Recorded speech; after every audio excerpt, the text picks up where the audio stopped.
السلام علیکم ناظرین، مسلم حکمرانوں کے تعارف کے سلسلے میں آج جس شخصیت کا ذکر ہوگا، تاریخ میں انہیں ہادی بن مہدی کہا جاتا ہے۔ یہ ہارون الرشید کے بڑے بھائی تھے۔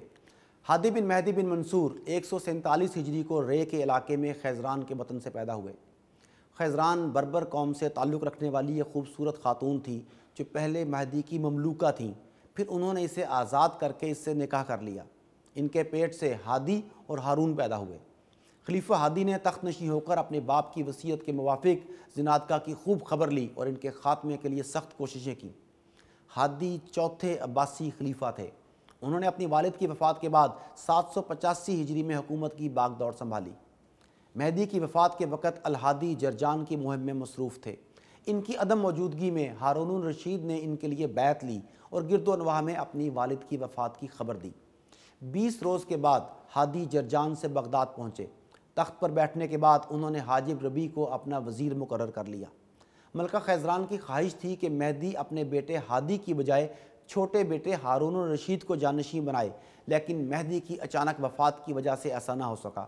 اسی وجہ سے ہادی اپنے بھائی ہارون الرشید اور اپنی والدہ خیزران کے طرز عمل سے شاکی رہتا تھا، اس لیے اس نے آہستہ آہستہ اپنی والدہ کو امور سلطنت سے بے دخل کر دیا۔ اس پر ماں بیٹے کے درمیان دوری کی فضا پیدا ہو گئی۔ ماں تو ایسا اس لیے چاہتی تھی کہ ہارون قابلیت میں ہادی سے بڑا ہوا تھا، لیکن وہ اسے کچھ اور سمجھ رہا تھا، اس لیے اس نے ایسا انتقام لیا۔ ہادی اپنے والد کے مقابلے میں مزاج کا سخت تھا، چنانچہ اہل بیت کے ایک فرد حسین بن علی نے مدینہ منورہ میں علم بغاوت بلند کیا۔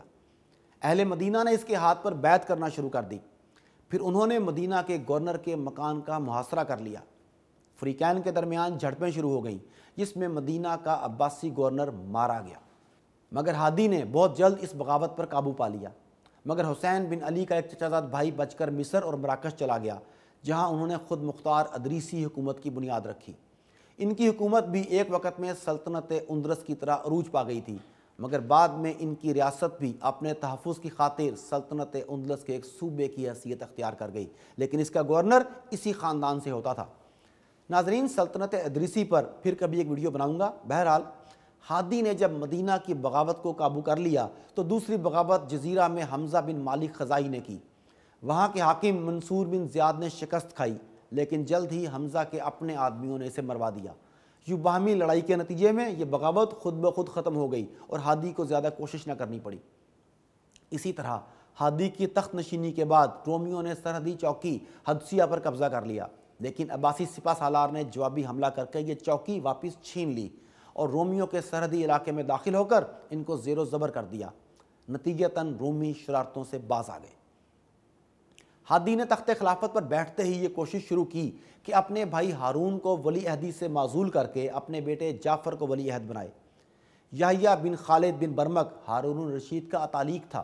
اس نے خلیفہ ہادی کو سمجھانے اور اس ارادے سے باز رکھنے کی کوشش کی۔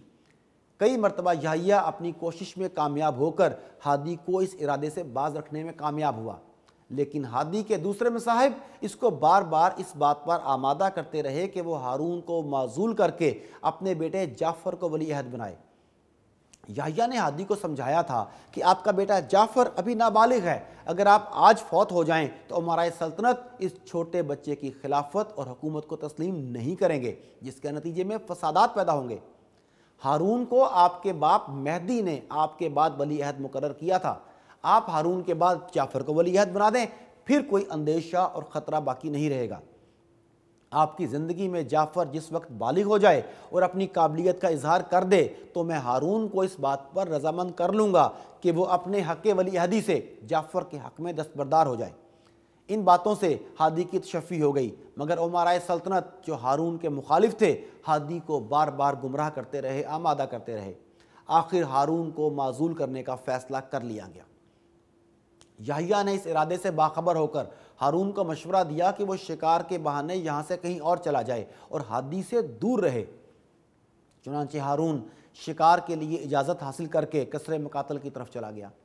ہادی نے اس کو واپس بلوایا تو وہ بیماری کا بہانہ کر کے وہیں رکا رہا۔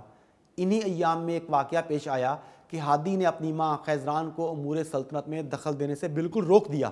اور اس کے ان اختیارات کو جو مہدی کے زمانے سے حاصل تھے بالکل ضبط کر لیا۔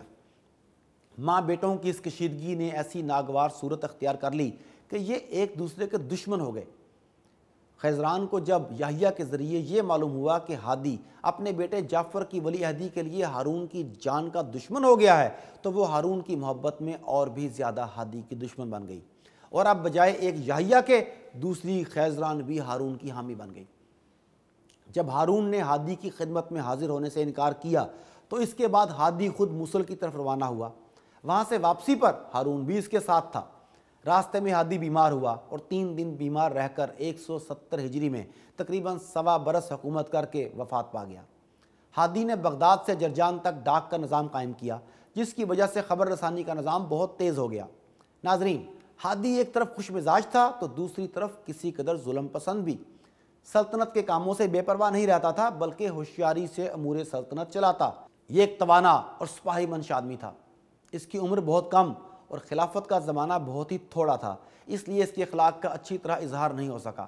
مرنے سے پہلے اس نے ہارون کی ولی عہدی کی تصدیق کر دی، اس لیے اس کے مرنے کے بعد کوئی فساد نہ ہوا بلکہ جھگڑے کی ہر صورت ختم ہو گئی اور ہارون کو حکومت امن و امان کے ساتھ منتقل ہو گئی۔